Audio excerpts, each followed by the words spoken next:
good evening, good day, good night, wherever you are, whatever time it is, and welcome to Power Chat. My name is Mr. Music, my name is Ronnie Musik, and my co-host, Nancy. Nancy, welcome. Today we're going to be doing what you'd call a discussion. You're like, oh, what are they talking about discussion? What is that all about? I thought Power Chat is about interviews and asking people how they're doing and what they're doing to go along in life, but changing it a little bit. Discussion, having a discussion. So, Nancy, what we're talking about today? I don't know, Ronnie. You're the man. what is bugging you? What is on your heart? What would you like to talk about today? At this time, I don't know whether it's bugging us in my heart. It's more we want to talk about. I'm sure a lot of you guys out there are like, what is it? What does it feel like being a Ugandan in the diaspora? You know, how is it? You know, how do you guys How do you live your lives? A lot of people keep asking, you know, you guys must be living good and it's really awesome back in London or Germany, wherever you are. But let me tell you, it's a completely different story. What do you have to say about that? The one thing that I could say about, obviously we've lived in England and we've been to Uganda.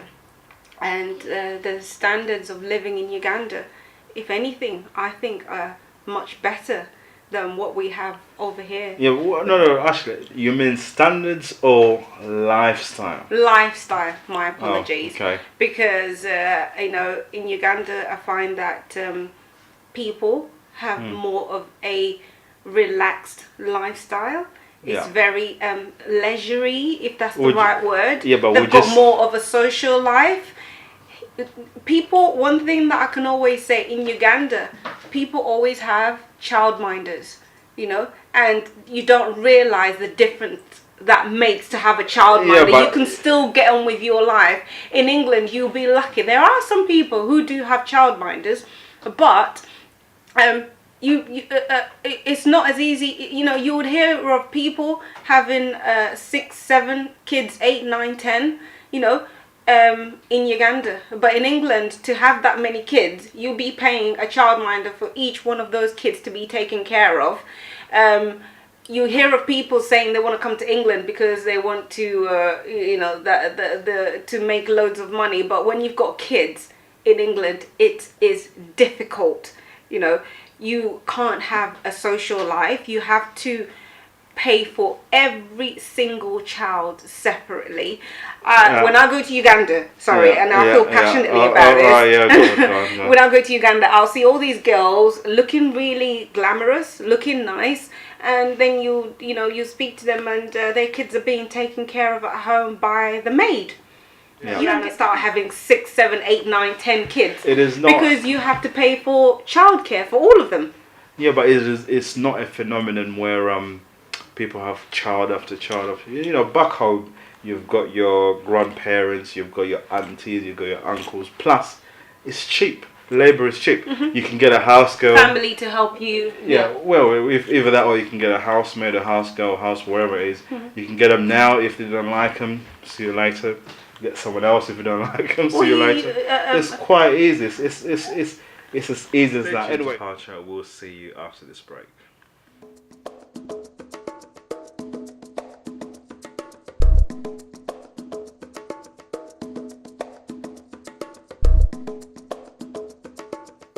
You're tuned in to Power Chat. I am Ronnie Musik and co-host is Nancy. Or may I say main host, co-host. I'm not really sure where to go. However, welcome back to Power Chat. And we've been talking about the Ugandans living in the diaspora. Diaspora. Let's say something like Jinglish or something like that. But it doesn't matter. We'll talk about that later. We're discussing about Uganda in the diaspora and what are the advantages of living here. Obviously, one of the things that, you being she's pretty, she's a beautiful young lady like herself. Don't know how young she is, but... Anyways, where were we? The years are catching up.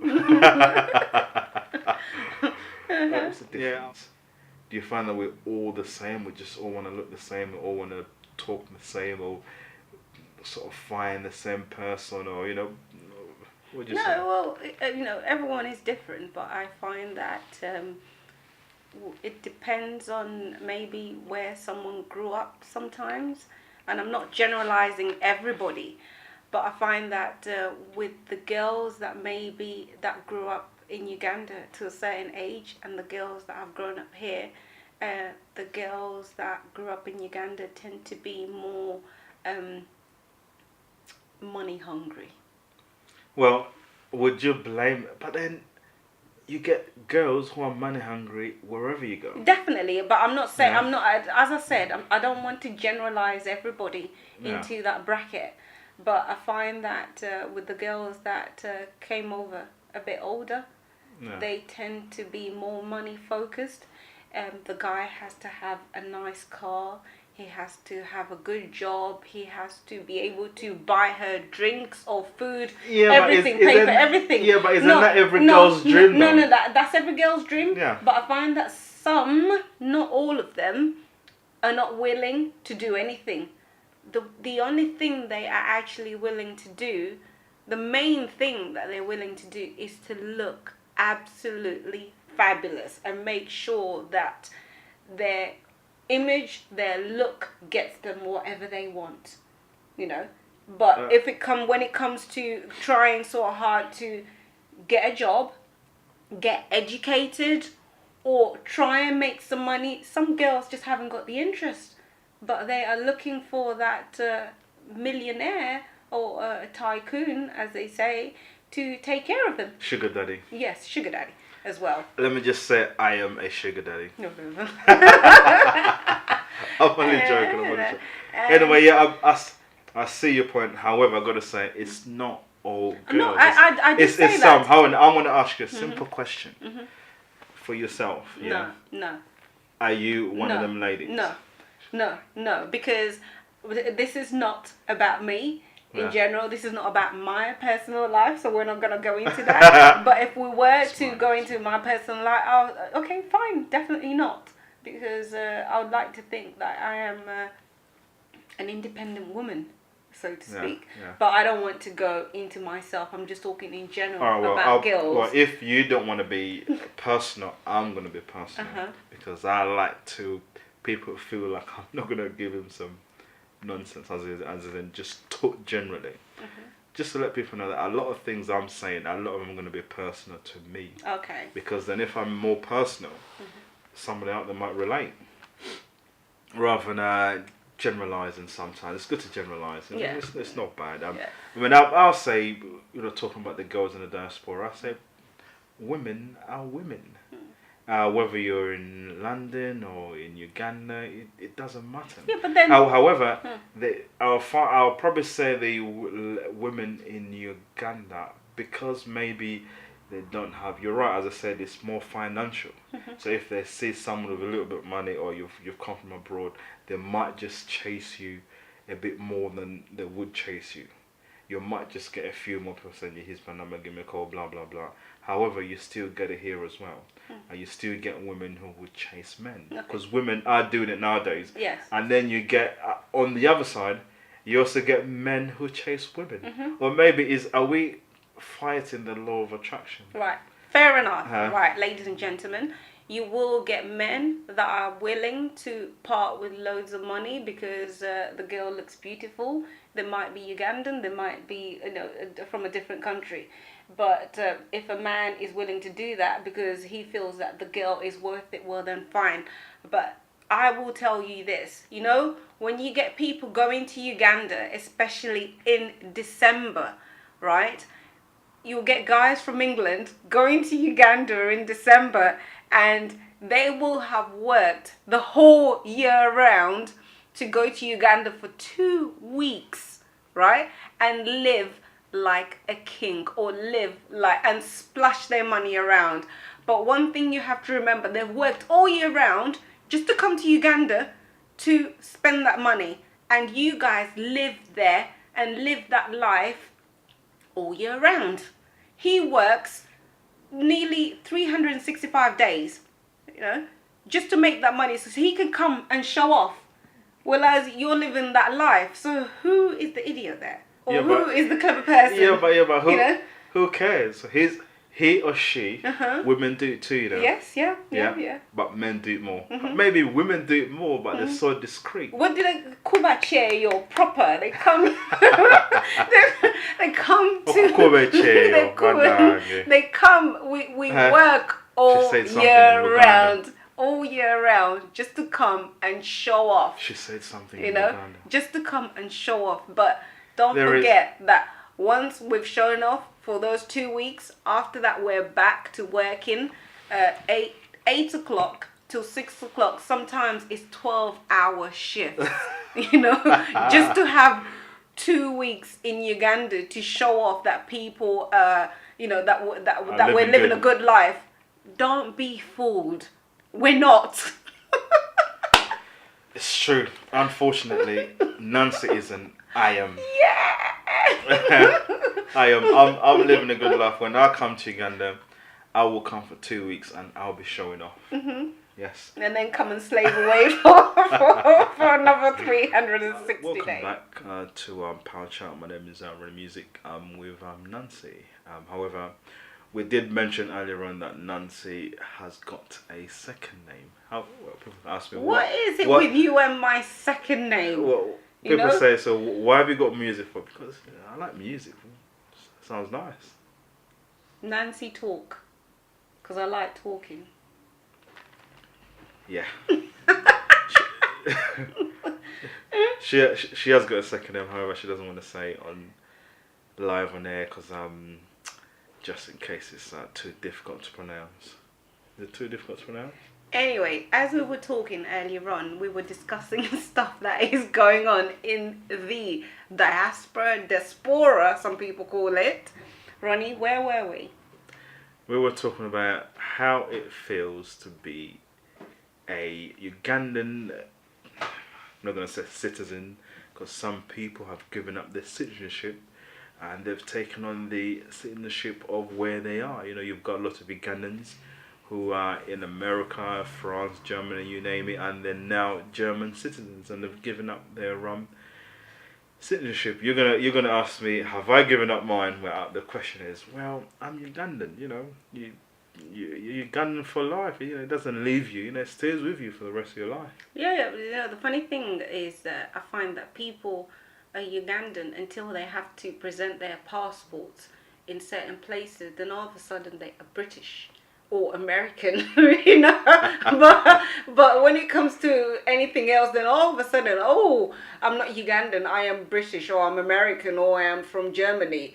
But yeah, you're Ugandan, but what passport is more important to you?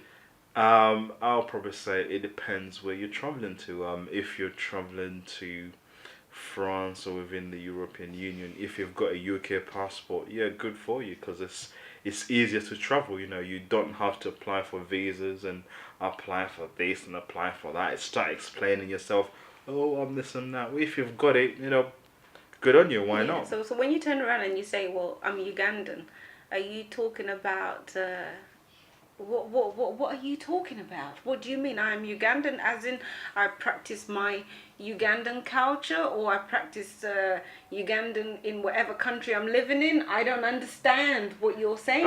Okay, Nancy. You know?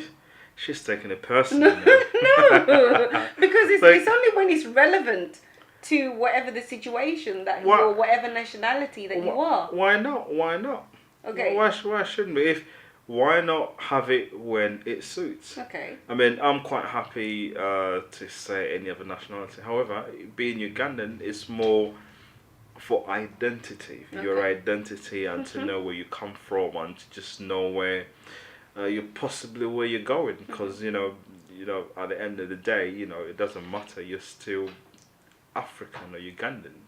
You know, if someone looks at you, you know, before you speak, they just look at you as being a black person. And then the next time words come out your mouth, they start going, where are you from? Are you Ugandan, or are you Jamaican, or are you what? But you just tell them, you know, you say, this is it. Okay. Yeah. That's fine. And obviously you're Ugandan and proud. I am Ugandan and proud. However, I'm more proud to be an African. Okay, proud. Yeah. What makes you proud to be a Ugandan? What makes me proud to be Ugandan? Because I am a African. Ugandan African? What are you? You need to make up your mind because Africa is a big country. Big country? Big continent. Sorry. God, I can't believe I just said that. It's a big continent. You see? No. These guys Do not completely ignore their heritage. That was a typo. A big heritage continent. ignoring. No, I know my heritage. You know, I know where I come from. I do not. I don't want to go into detail about it, but that was an error. It was a typo. You see, a lot of Europeans. The reason why I emphasized in that, because you will get some people saying I am African, and I sort of like look at this big continent and I'm thinking, right, you're African, but whereabouts from Africa? Nancy, you're going to be having what you call a discussion, and the discussion is going to be quite opinionated, because she is extremely opinionated, so am I, and I find that having an opinion is good room for discussion, and we'll be talking about all sorts, and I'm hoping that we'll sit eye to eye on some things we're not. And we will not. We'll be talking about things like education, relationships, religion, sex. So, there's a massive contention in Uganda regarding, gay, what's your opinion, gay men, women, whatever. We'll be talking about, there's things like, they've put a new bill out in Uganda regarding women not to wear short skirts. I mean, what is that all about? We'll be talking about other subjects like corruption and all sorts. Whatever we come across, we'll talk about it and we'll bring it to you, and you can hear our own personal opinions. And also, if there's any topics that you would like to discuss or you'd like us to discuss, let us know so we can have a go at breaking it down or discussing it, give you our opinions, if it matters, about what is happening with Ugandans in Uganda and Ugandans all over the world. True. You can find us on different mediums. We're on Twitter. I'll let my Nancy mention. We're on. Have you used a Twitter account, by the way? We're on Twitter. We are on YouTube. We are on Facebook, and we've also got an account where you can contact us.